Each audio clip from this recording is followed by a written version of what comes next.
カラは韓国の女性アイドルグループ DSP メディア所属。2007年3月デビュー、2016年活動休止。日本における K-POP ブームの火付け役として知られ、2010年2月7日赤坂ブリッツにおいて日韓を通じてからとしては初となる単独ショーケース、カラファーストショーケース in Japan 2010が2回開催された。当初この公演は夕方からの1回だけの予定であったが、同日正午開始の追加公演が急遽設定された。司会はカラの大ファンでもある鷲崎武が務めた。4月28日、カラスペシャルプレミアムボックス for Japan を初回限定発売。5月8日、日本でのスペシャル CD ボックス、カラスペシャルプレミアムボックス for Japan の発売記念イベントがグランドプリンスホテル赤坂にて開催された。5月9日、日本での公式ファンクラブの発足に伴うファンミーティングが横浜みなとみらい大ホールにて開催された。8月11日、日本第1弾シングル「ミスターを発売。日本デビューを飾った「ミスターの振り付けの特徴であるヒップダンスが日本でも話題となる。渋谷109枚にてサプライズライブを行ったが、通行人とファンが密集し、人が車道まで溢れてしまう事態となってしまったため3分で中断された。8月13日、MTV 寿司 FES10 サポーティドバイリビエラにサプライズライブゲストとして出演。8月14日、ミスター発売記念握手会が新小葉スタジオコーストにて開催され、1万人のファンが詰めかけた。また劇団ひとりがお忍びで来場し話題となった。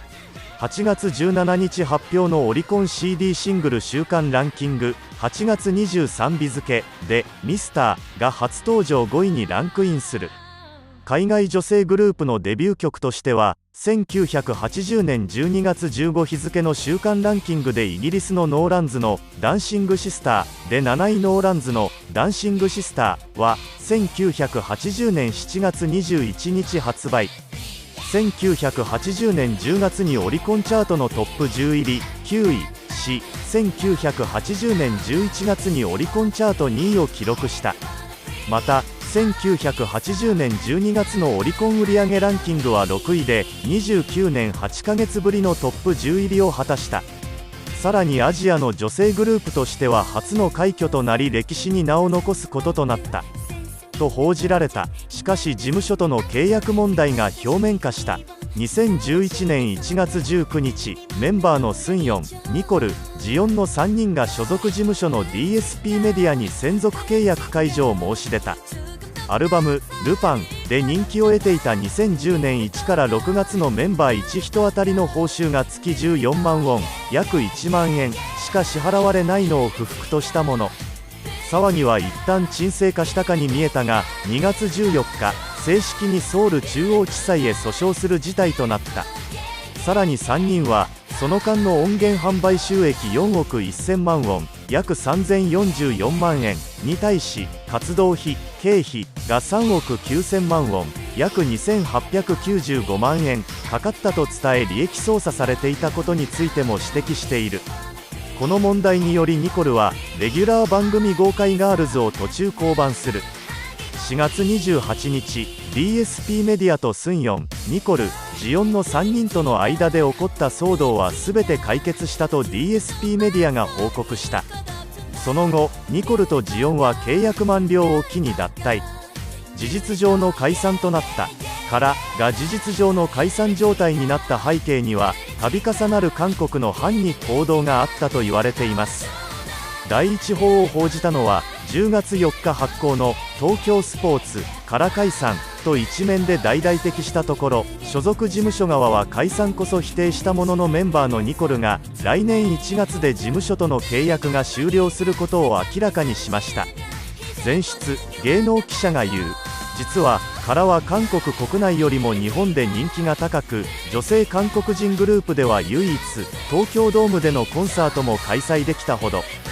そこで意地悪な韓国マスコミが一昨年の竹島問題が再燃以降、たびたびカラのメンバーに独島竹島はどこの領土かと尋ねたが、メンバーは一貫して沈黙。そのため韓国では親日アーティストのレッテルを貼られてしまい、日本での活動がしにくくなっていた。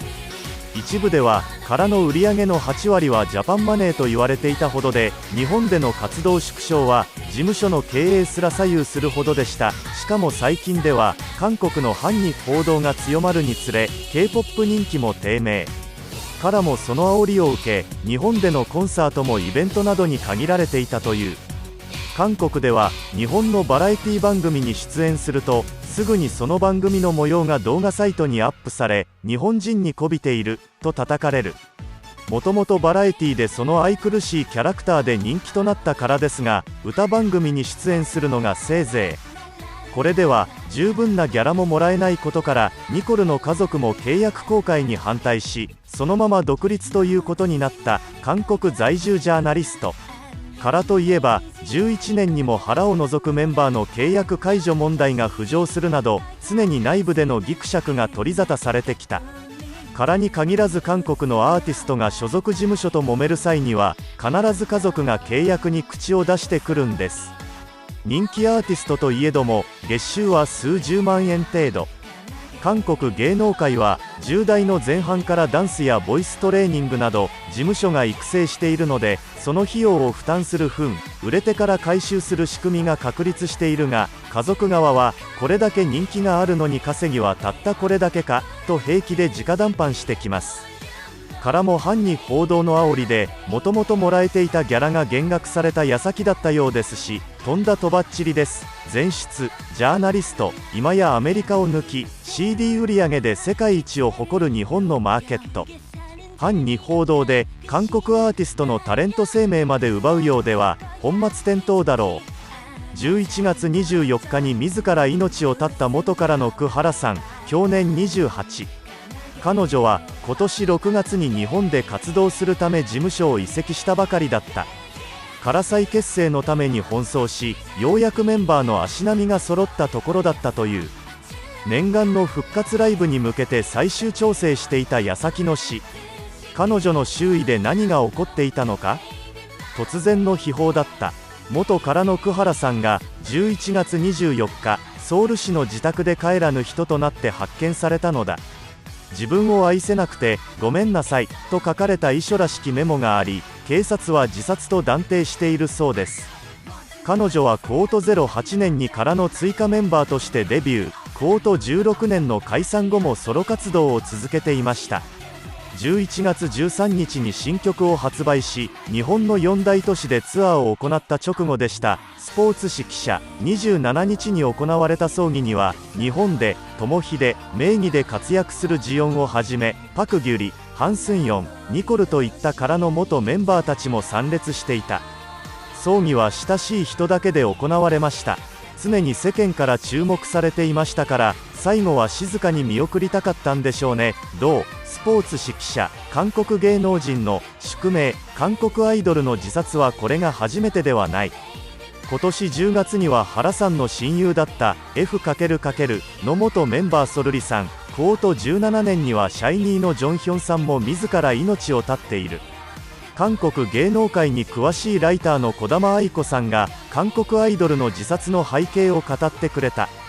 韓国では過去にも多くの芸能人が自殺しています。いずれも SNS で激しく批判されたことが原因だと言われています。日本よりネット上の批判が活発なため、傷つくことを覚悟でネットを見るのが韓国芸能人の宿命なんです。感情的なファンが多く、ちょっとしたことで裏切られたと感じるため、行為が憎しみに反転することが多いという。原さんは元恋人との別れ話からトラブルになり、裁判沙汰になりました。法廷で私生活が暴露されてイメージダウンしただけでなく、整形疑惑も浮上。アイドル像が崩れ、ネット上で攻撃のターゲットにされました。その結果、彼女は精神的に不安定になり、今年5月に自殺未遂騒動を起こしています。また、ソルリさんが亡くなった時、彼女があなたの分まで生きるとコメントすると、同情したふりしやがってなどと攻撃するコメントが書き込まれていました。何をやっても批判されるんです。児玉さん。完璧が求められる韓国。こうした書き込みをしているのは自らを不幸だと考えている韓国の人たちだ。韓国は経済の状況が振るわず就職できない若者が多い。華やかな芸能人は彼らの妬みの対象になってしまいます。原さんが最後にインスタグラムに残した寝ながらおやすみと書いた投稿に対し、芸能人はいいな、寝ながら金稼ぎするのかと書き込んだ人もいました。児玉さん、音楽ライターの松本拓夫さんは K-POP はネットとの結びつきが歴史的に強いと話す。 K-POP というジャンルができた高度90年代後半はネットが普及した時期と重なります。日本では音源が流出しないように規制していましたが、韓国は逆。フ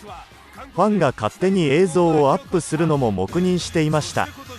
それを海外の人が見て魅了され K-POP がグローバル化したんです。このようないきさつがあり、韓国の芸能人はネット上でのファンとのつながりを大切にする風潮がある。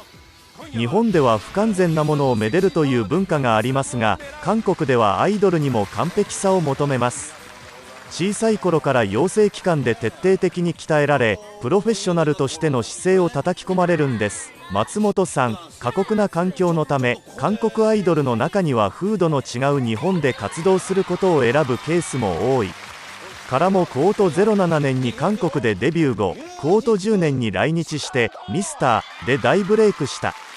お尻を揺らしながら踊るヒップダンスを大はやさせたからはコート11年には紅白歌合戦にも出場。コート16年に解散しましたが、日本での知名度を生かして智秀さんは日本のドラマや映画に出演しています。